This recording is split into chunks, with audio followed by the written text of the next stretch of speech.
General, मेरे पास ठोस वजूहात हैं कि मैं ये यकीन कर लूं कि बायोपोर्ट के हिफाजती इंतजामात में लकब लग चुकी है। अगर अब तक वहां से कुछ नहीं निकाला गया तो जल्द ही निकाला जाने वाला है। नामाकूल बात है। लारा की आवाज में सख्ती थी, फिर भी इसने खुद को पागलपन या मुज़हिका खेज कहने से बाज रखा। बायोपोर्ट की हिफाजत के लिए दुनिया का महफूज तरीन निज़ाम मौजूद है।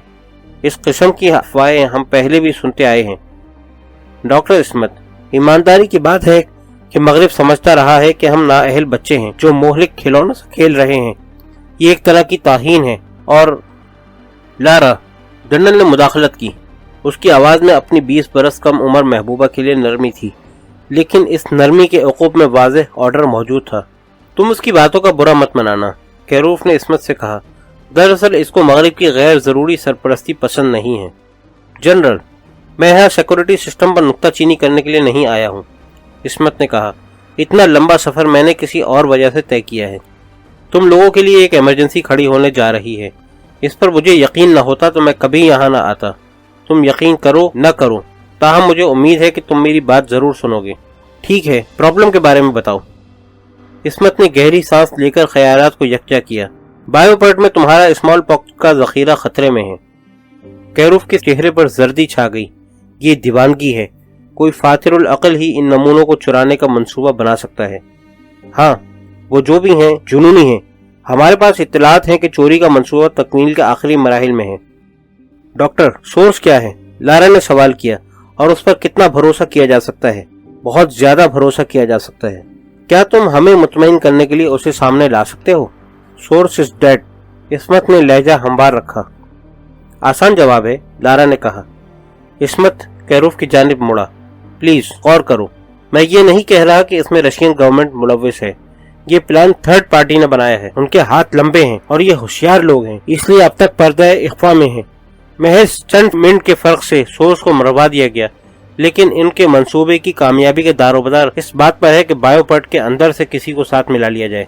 तुम्हारा मतलब है रिसर्च स्टाफ या सिक्योरिटी स्टाफ में से कोई मुलव्विस है?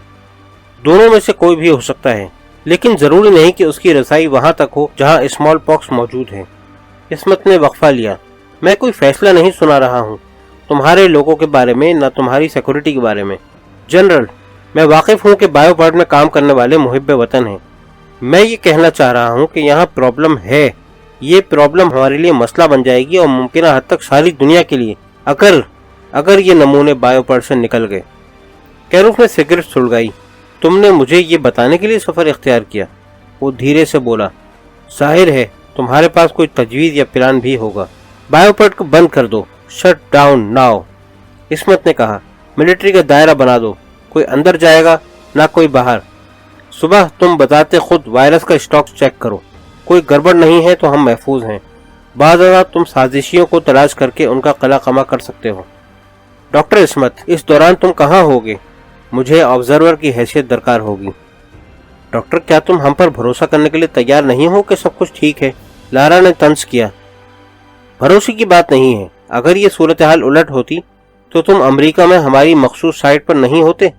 सोर्स का मामला अब भी लटका हुआ है, कैरूफ ने याद दिलाया। तुम जो चाह रहे हो इसके लिए मुझे प्रेसिडेंट से मिलना होगा और मैं खाली हाथ वहां नहीं जा सकता। प्रेसिडेंट की नींद में मुखल होने के लिए मेरे पास माकूल दलील होनी चाहिए। मुझे सोर्स का नाम चाहिए। इस्मत ने रुख बदला। वो जानता था कि तान कहाँ आके टूटेगी। कैरूफ का ताउन हासिल करने के लिए यूरिडांको का नाम बताना पड़ेगा। उसकी फैमिली यहाँ है, बिलाखिर इस्मत ने कहा। तुम वादा करो कि उसकी फैमिली महफूज रहेगी। ज्यादा से ज्यादा तुम उन्हें जिला वतन कर सकते हो, क्योंकि जिस आदमी की जान गई है वो गद्दार नहीं, मुहिब्बे वतन था। वो सिर्फ इसलिए मुझ तक पहुंचा कि वो लाइल्म था कि साजिश के ताने बाने कितनी बुलंदी तक गए हुए हैं। उसने कुर्बानी दी, यहाँ मौजूद हर चीज छोड़ दी कि किसी खौफनाक सूरत हाल के रुनुमा होने पर रशिया को इल्जाम न दिया जा सके। ठीक है, मैं समझ रहा हूँ, कैरूफ ने जवाब दिया। मैं जमानत देता हूँ कि उसकी फैमिली महफूज रहेगी। मैं प्रेसिडेंट से बात करता हूँ। तुम मुझे ये बताओ कि वो आदमी बल्फ या बॉडी तो नहीं था? मुझे यकीन है कि वो सही आदमी था। Okay, done. लारा, क्रेमलिन में ड्यूटी ऑफिसर को फोन करो, बताओ कि इमरजेंसी है और मैं पहुंच रहा हूँ। फिर वो इस्मत की तरफ मुड़ा। प्लीज नाम बताओ। तुम अमरीकियों पर कुछ ज्यादा ही एतबार नहीं करते हो? दोनों जेरे जमीन गैराज की तरफ जा रहे थे। اگر وہ دروغ بیانی سے کام لے رہا ہے تو تمہاری پوزیشن خراب ہو جائے گی اور حاسدوں کی تعداد میں اضافہ، لارا نے پھر کہا۔ وہ اپنی ملٹری انٹیلیجنس کے مطابق بات کر رہی تھی۔ رشیا کو 21ویں صدی میں ابھرنے کے لیے میں کوئی کردار ادا کر سکا تو مجھے اپنی پوزیشن کی پرواہ نہیں، کیروف نے کہا، اور اگر میں غیر ضروری رسک لے رہا ہوں تو پھر خمیازہ عصمت کو بھگتنا پڑے گا، لہذا چلنے دو۔ کیروف نے گاڑی کا دروازہ کھولا۔ لارا، میری بات سنو، عصمت جیسے لوگ خواہ مخواہ کسی بات کا یقین نہیں کرتے، نہ ہی وہ کسی بہروپیے کے جھانسے میں آ کر مشن پر نکل کھڑے ہوتے ہیں۔ امریکیوں کے پاس اہم اطلاع ہے تو انہوں نے عصمت کو روانہ کیا ہے۔ تو کیا ڈانکو غدار نہیں ہے؟ لارا نے سوال اٹھایا۔ بظاہر، کیروف بولا، لیکن تم ڈانکو کا مخمصہ دیکھو، اس نے کسی خطرناک سازش کی بو سونگھی تھی۔ یہ میں اس لیے کہہ رہا ہوں کہ امریکن گورنمنٹ کو بصورت حرکت میں آنا پڑا، جس کے نتیجے میں عصمت یہاں موجود ہے۔ اب اگر ڈانکو سازش کی افشا کے لیے بالائی سطح پر کسی سے رابطہ کرتا ہے اور مذکورہ شخص بھی سازش میں شامل ہے، اس صورت میں فی الفور ڈانکو کو یہیں ٹھکانے لگا دیا جاتا۔ یقیناً سازش اتنی بڑی ہے کہ وہ کسی پر اعتبار کرنے کا خطرہ مول لینے کے بجائے یہاں سے نکل گیا۔ کچھ دیر بعد وہ پھر بولا، یقین کرو کہ میری آرزو ہے کہ امریکی غلطی پر ہوں، میں عصمت کو دکھا سکوں کہ وہ لوگ دھوکہ کھا گئے ہیں، لیکن اس سے پیشتر میں چاہتا ہوں کہ عصمت کو شک کا فائدہ دیا جائے۔ تم بہتر سمجھتے ہو۔ لارا نے آہستہ سے اس کا ہاتھ دبایا۔ جنرل، مجھے امید ہے کہ میری نیند خراب کرنے کے لیے تمہارے پاس وزنی دلیل ہوگی۔ پریزیڈنٹ نے اٹھ کر کیروف سے ہاتھ ملایا، ساتھ ہی قطالہ عالم لارا پر نظر ڈالی۔ میں اجازت چاہوں گا کہ اپنی نائب کا تعارف پیش کروں، یہ ہیں لیفٹیننٹ لارا ٹیلون۔ کیروف نے لارا کے بارے میں اختصار کے ساتھ مزید بتایا۔ لارا سوچ رہی تھی کہ 75 سالہ صدر نے اس کے ساتھ ہاتھ ملا کر چھوڑنے میں چند سیکنڈ زیادہ لیے تھے۔ اس کے فعال ذہن نے فوراً فیصلہ صادر کیا کہ صدر کی رنگین مزاجی کی افواہیں درست ہیں۔ تینوں بیٹھ گئے تو پریزیڈنٹ نے سوالیہ انداز میں ایک لفظ کہا، بایوپرٹ۔ کیروف نے احتیاط اور روانی سے عصمت کی کہانی بیان کی۔ میرے خیال میں ہمیں اسے سنجیدہ لینا چاہیے، اس نے بات ختم کی۔ اور تمہارا کیا خیال ہے لارا ٹیلون؟ پریزیڈنٹ نے لارا کے حسین تر چہرے کو دیکھا، اس کی آنکھوں میں مدہم دلچسپی تھی۔ لارا سمجھ گئی، اس کا جواب اس کے کیریئر کو داؤ پر لگا سکتا ہے۔ وہ یہ بھی جانتی تھی کہ دونوں بااثر آدمی اپنی اپنی فیلڈ کے ماسٹر ہیں۔ وہ ماہرانہ جھوٹ کو بھی ایسے پکڑیں گے جیسے بلند فضا کا باز زمین پر دوڑتے ہوئے خرگوش کو تاڑ لیتا ہے۔ مسٹر پریزیڈنٹ، میں خوف زدہ ہوں کہ مجھے شیطان کی وکالت کرنی چاہیے۔ پھر اس نے بڑی احتیاط سے حقائق کی بنیاد پر اپنی رائے ظاہر کی۔ اچھے الفاظ ہیں، پریزیڈنٹ نے اسے سراہا۔ سوچنے کا وقت نہیں ہے، ہمیں کیا کرنا چاہیے؟ اگر امریکی خواہ مخواہ شور مچا رہے ہیں تو ان کے ہاتھ کچھ نہیں آئے گا۔ دوسری طرف اگر وہ صحیح ہیں تو یہ نہایت پشیمانی اور تشویش کی بات ہے کہ ہماری ناک کے نیچے سے اتنا بڑا کام ہونے جا رہا ہے اور ہم بے خبر ہیں۔ وہ کھڑا ہو کر ٹہلنے لگا۔ کافی دیر بعد وہ پھر گویا ہوا۔ ہمارے پاس اسپیشل فورسز کا الگ انتظام ہے؟ یس سر، کیروف نے جواب دیا۔ ان کے کمانڈر کو کال کرو کہ وقت ضائع کیے بغیر بایوپرٹ کو گھیرے میں لے لیں۔ لارا اور عصمت سورج کی پہلی کرن کے ساتھ بایوپرٹ میں ہوں گے۔ اگر کوئی نمونہ غائب ہے تو فوراً مجھے مطلع کیا جائے۔ مزید یہ کہ مجھے سیکورٹی پروسیجر کی تفصیل درکار ہے۔ یس مسٹر پریزیڈنٹ۔ 1 گرام اسمال پاکس بھی ادھر ادھر ہوئی تو وائرس ہنٹرز کو الرٹ کر دو اور سائٹ پر موجود ہر شخص کو گرفتار کر لو۔ نیپلز ایئرپورٹ پر اتر کر پیٹر ہاول نے ٹیکسی پکڑی۔ کچھ دیر بعد وہ بوٹ میں 30 منٹ تک سفر کرتا رہا۔ اس دوران اس نے سسلی کے آثار دیکھے۔ سسلی صدیوں تک حملہ آوروں کی زد میں رہا۔ رومن، عرب، نارمن، اسپینسراٹ، اسپین، یونانیوں نے اسے ٹھکانہ بنایا۔ پیٹر ہاول اس جزیرے پر کئی بار آیا تھا، بطور فوجی اور وزٹر کے طور پر بھی۔ وہ بورڈ سے اتر کر کاترو سینتری کی طرف چل پڑا، جہاں ایک مختصر بورڈنگ ہاؤس میں اسے ٹھہرنا تھا۔ اس کی اصل منزل بورڈنگ ہاؤس سے قریب تھی۔ وہاں اس نے نیند پوری کی اور لباس بدل کر باہر نکلا۔ اب وہ البرغیریا کی طرف جا رہا تھا۔ سسلی کی ایک وجہ شہرت اس کے چھری ساز تھے۔ پیٹر نے ایک تنگ گلی سے تیز دھار چھرا خریدا، جس کا چمکدار پھل 10 انچ لمبا تھا۔ دستہ مضبوط چمڑے سے بنا تھا۔ اس وقت اس کے پاس یہی واحد ہتھیار تھا۔ یادداشت کے بل پر لا پریٹوریا نامی بات تلاش کر کے وہ اندر داخل ہو گیا۔ کچھ دیر بعد وہ ایک میز کے ساتھ کرسی سنبھال چکا تھا۔ تمہارے بارے میں سن کر مجھے حیرت ہوئی تھی، بالمقابل بیٹھے ہوئے مستقد آدمی نے کہا۔ اس کا شیو بڑھا ہوا تھا اور وہ مشروب کے بجائے سگریٹ سے کام چلا رہا تھا۔ فرانکو گریمالڈی ایک اسمگلر تھا۔ کیسے ہو؟ پیٹر نے استفسار کیا۔ پہلے جیسا، لیکن یہاں تمہاری موجودگی؟ रोको ब्रदर्स। फ्रांको ने सिगरेट बुझा दी। वीनस की खबरें मुझे मिली थीं। वो कदरे संजीदा हो गया। मेरा ख्याल है तुम वहीं से आ रहे हो। रोको ब्रदर्स ने एक कॉन्ट्रैक्ट साइन किया था। काम निकलने के बाद किसी ने उनकी जिंदगी के कॉन्ट्रैक्ट पर साइन कर दिए। तुम बताओगे वो कौन है? फ्रांको ने शाने उचकाए। अगरचे वो दोनों खत्म हो चुके हैं, बेहतरीन हिकमत अमली यही होगी कि इस मामले को ज्यादा न खंगाला जाए।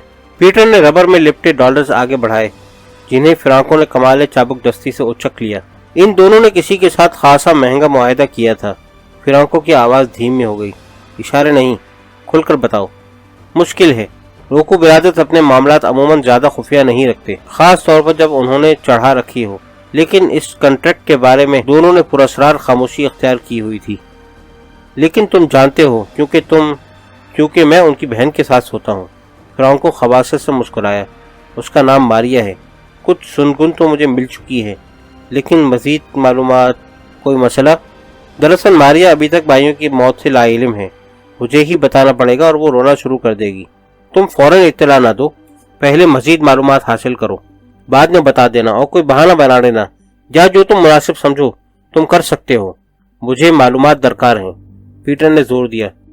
मेरी कॉल का इंतजार करो। फ्रांको ने हामी भरी। पीटर ने उसे बोर्डिंग हाउस का नाम बता दिया। कॉल के बाद हम पुरानी जगह पर मिलेंगे। फ्रांको उड़ गया।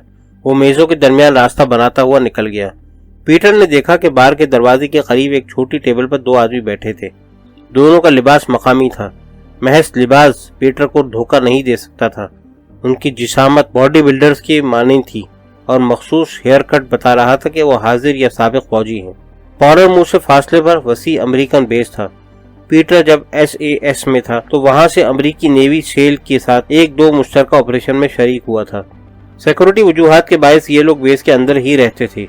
बाहर आने के लिए वो कम से कम 6 अफराद का ग्रुप इस्तेमाल करते थे। नीज ऐसे ग्रुप मशहूर क्लब या रेस्टोरेंट का रुख करते थे। फ्रांको का बार एक आम सी जगह थी। यहाँ पर दोनों फौजियों की मौजूदगी पीटर को शक में डाल रही थी। C-12 धमाका खेज मवाद अमरीकी ब्रांड था जिसने रोको ब्रदर्स के चीथड़े उड़ा दिए थे।